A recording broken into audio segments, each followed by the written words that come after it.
welcome. Today's topic of the point is obviously Coach of the Year. We're getting to that time of year again. Obviously. We want to go over a few talking points on it because I have a strong opinion on something that kind of is crazy to me that isn't talked about more. I mean, obviously the award doesn't go to this category, but I want to bring it up anyways. First off, when we talk about Coach of the Year, right now you're probably thinking Dan Campbell, Detroit Lions. They've had a great season. They've turned it around just like the Browns have. You know, they're finally that epitome of a bad franchise getting their shot to be big. Yeah, or even that coach of the Dolphins, that young guy. Mike McDaniel. Some people say Mike McDaniel should be up there. You know, he's on the list. He's actually fifth on the board right now for odds. You have Shane Steichen of the Colts, a team that came in with a rookie QB. Not many people expected him to be very good. You know, they proved everyone wrong. Their defense is somehow holding it together. You have Gardner Minshew Mania, the mustache man himself, throwing dimes out here. So that's another character. DeMarco Ryans, Houston Texans, another team, bottom of the league last year, comes back this year, gets C.J. Stroud. C.J. Stroud's been doing really good. I haven't been following the Texans that much, but I didn't think they're having that great of a season. They're in the run. I mean, they're in the wild card hunt right now. Really? So that's where we're at. And the thing is, so you look at DeMarco Ryans and you say, well, if they're piecing it together, they don't have a run game or really an offensive line that holds it together, but they're there, then they're in the running. Kyle Shanahan, I don't agree with this take. The 49ers, to me, are a loaded team. I mean, you know the 49ers. Everyone knows them. I mean, personally, I think there's a little too much hype around Purdy. I think he had a really good year his first time coming out. That seems to be the big debate. I mean, I know there's a lot of pressure on the QBs to keep consistency up, and I know it's a hard sport to play, but it seems like this year Purdy's kind of fallen off. I mean, he's having a great season. He's an MVP character or characteristics. I'm also going to say, any take I have is based off of minimal to zero data of actual football games. Well, at least you get to watch them somewhat, right? Most of the time I'm playing Balloon Tower Defense while you guys are watching the football games. I like peeking. That is true. He plays a lot of Balloon Tower Defense. I kind of went off last week. We don't have to get into it. That's an MVP stat right there. Yeah, Balloon Tower defense skills? I think 255. Yeah, so watch out. So, anyways, Brock Purdy, a lot of people call him the system QB. You know, you take him out of that system with the pro guys, you know, Christian McCaffrey, Deebo Samuel, Brandon Ayuk. I mean, the defense, that's killer. A lot of people say that he's not that great of a QB. But you look at it, he's up in the leaderboard because... Number 13. I mean... The Niners are a great team. I'm not denying that. Then you had the Mike McDaniel. He's at number 5. Kevin Stefanski's at 6. I don't agree with that, and I think a lot of people don't agree with that. Kevin Stefanski, to me, should be top 2 in this conversation. I was going to say top 3, but yeah. I mean, 100%. considering, I think it's 26% of your payroll is injured. Is on injured reserve. We are on offensive linemen who shouldn't be playing. I mean, we have third string on the field. It's crazy, and we're doing it. I mean, last week we had Wyatt Teller, the only starting offensive lineman on our team, still in that game. And yet he goes out there. We have a fourth quarter comeback. How's Batonio doing? And we beat the Bears.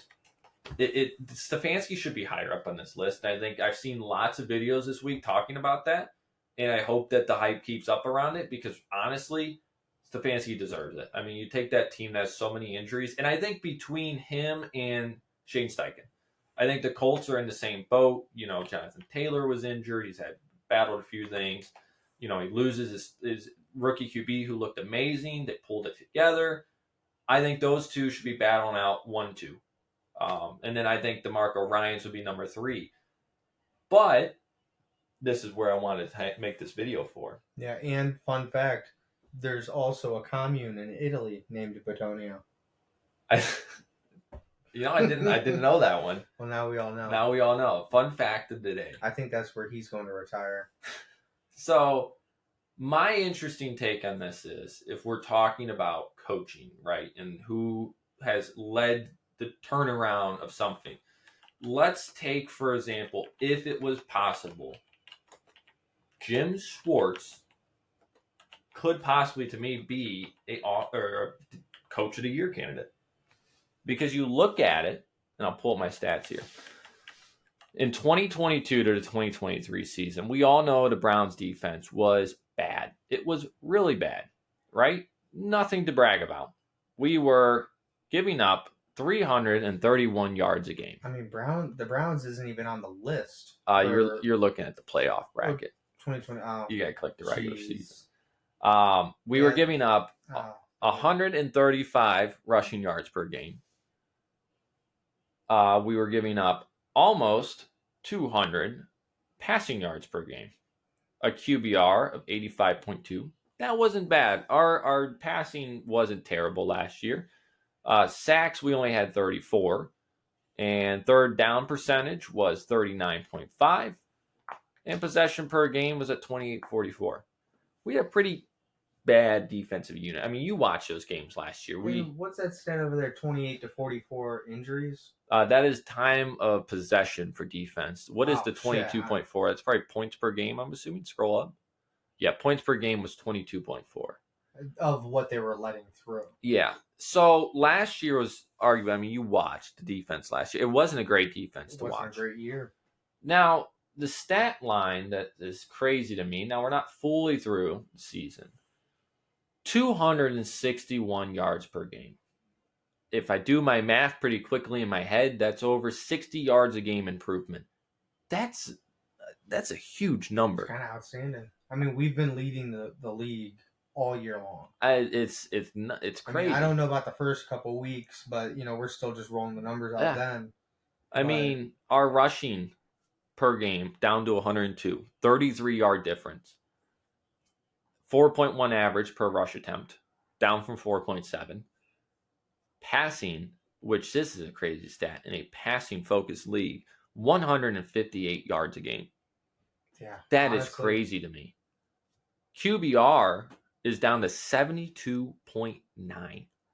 If you're a quarterback, you don't want to come to Cleveland. No. You don't want to step foot on that field. We have 3 of the top 5 lockdown corners in the league right now. I saw that stat this week. It's crazy. Well, and I saw this one thing. Someone was analyzing the Cleveland Bears game. Yeah. And there were so many holding calls and horse collar. Where they're constantly going after Myles Garrett. Myles Garrett was held all day. Do not care. Yeah. The refs do not care if Myles Garrett gets penalty on or whatever you call it. It was TJ Watt debate. Someone mentioned earlier in one of our episodes, TJ Watt should be Defensive Player of the Year, but he's held every single play.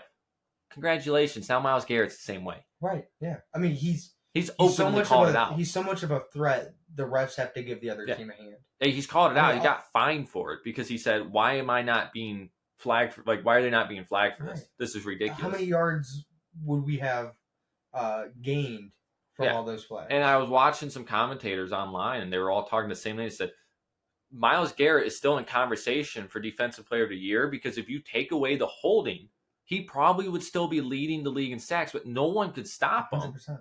Yeah. So all they started doing was holding against him. That was their stopping point. Double team him and still hold him. And if they didn't hold him, he would have double the sacks. It's crazy to me. I mean, so to go back to this, Myles Garrett's a new animal this year. Not even done with the season. We have 41 sacks. Our third down percentage is 28.3%. The closest team is the Broncos at 33.3%. I mean, how many times this year have you seen a 3rd and 18? That's the thing. I mean, it's crazy. It's happening constantly. We have given up. And this is the part that's kind of crazy to me is we've given up 20 points per game, still 20.6. But that's mainly because we've had a lot of turnovers. A lot of our points come off turnovers. That's our one downside, which shows badly on the defense. But if you took out, I think, the points from a turnover, I think that defense is, that points per game would be under 20. Yeah. So to wrap it up, I mean, you look at the stat lines. We went from bottom tier defense to number 1 defense in the league. We are absolutely the best improved unit across football. Yeah. My argument point, and Stefanski obviously is the head coach to that. he has a role to play. Why don't we have a defensive coach of the year category or an offensive coach of the year category? I think because the Browns get it every year. I wish. I don't know about every year. Yeah. But, I mean, seriously, think about it. I mean, we have head coach of the year. We have offensive player of the year, defensive player of the year. Why are we not giving the defensive coordinators the credit for what they're doing? Right. I mean, it's been said as long as I've been in high school football, defense wins games. Jim Schwartz. Without a defense, we wouldn't have the season that we're having. No, I mean, easily. The defense has held us in every single game. I mean, if we got to look at categories, that defense has single-handedly won us half those games. Yeah, well, every single close game we have. You want to talk about special teams coordinator of the year? Boy, we might have a run at that too, because we turned D-Hop into the best freaking kicker in the league. How about just whole coaching staff? We might as well switch our whole channel into a D-Hop fan page. I mean, honestly, I think we're just D-Hop bound. Like this. We should switch the jersey on the wall. You go to the D-Hop jersey, right? Yeah, we need to get D-Hop in. I don't know, man. Cribs, I'm still waiting for that phone call. I heard that special teams kickers do like practically zero practicing. No, man. When you compare them to the rest of the team, they come in for a couple kicks and then they're back to playing League of Legends or whatever. League of Legends. So the point being is, if there was a defensive coach of the year award, Jim Schwartz by far would win that award because he is the lockdown defensive coach of the year. And that guy on the sidelines is someone you don't want to face. If you're an opposing quarterback coming to Cleveland, you don't want to face a Jim Schwartz defense. You don't. And that wraps it up. I mean, there's nothing else to say. But I think Jim Schwartz, if we're talking all coaching out there, if he could, I think his name be up on that list for odds to win Coach of the Year if he was allowed to. So, pleasure talking. Yeah. Till next time, sir. Thanks for joining me. Also, I just want to bring up one more thing that I was thinking about. This is the last year we have Jim Schwartz on contract. Now, he'll probably be back. I really hope he's back. I really hope we don't lose him. I mean, we might have to call up Kevin, see what he has to say. If I get a quick 10-minute conversation with Kevin or Jim Schwartz, be pretty cool with that. Yeah, honestly. Give us an interview, someone. If you know someone out there, give us a connection. Hook us up. We just want a quick chat. We're not asking for a lot. Right. I mean, we'll even go to them. Yeah, like, look, we'll gladly do whatever. Give us 2 minutes of your time. So let's ask you one question. We'll interview in a McDonald's parking lot. Whatever we need to do. If you want to meet in a McDonald's parking lot, you call RustBelt Sports. We got the best interviews out there. Yeah. We'll see. We've never done one. Thanks for watching. All right. Oh, hold on. I need to do my voice. Oh, all right. All right. I'll take it. You can keep the recording. Oh, keep it going? Okay. Olelo.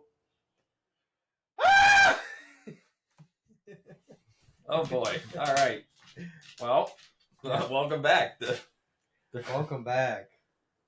All right. Party people. You good now? Yeah, I'm good. All right. You got it out of here? You don't have to. That doesn't have to be the video. No, we're going to start that. That's how we're going to start the video. I thought you were going to, edit. You were talking a lot about editing before. No. We're actually, once we start the live take, we have to roll with the live take. Oh, you're not able to cut off the front? No, that's not how RustBelt Sports works. Yeah. Well, that's okay. Anyways. I like that.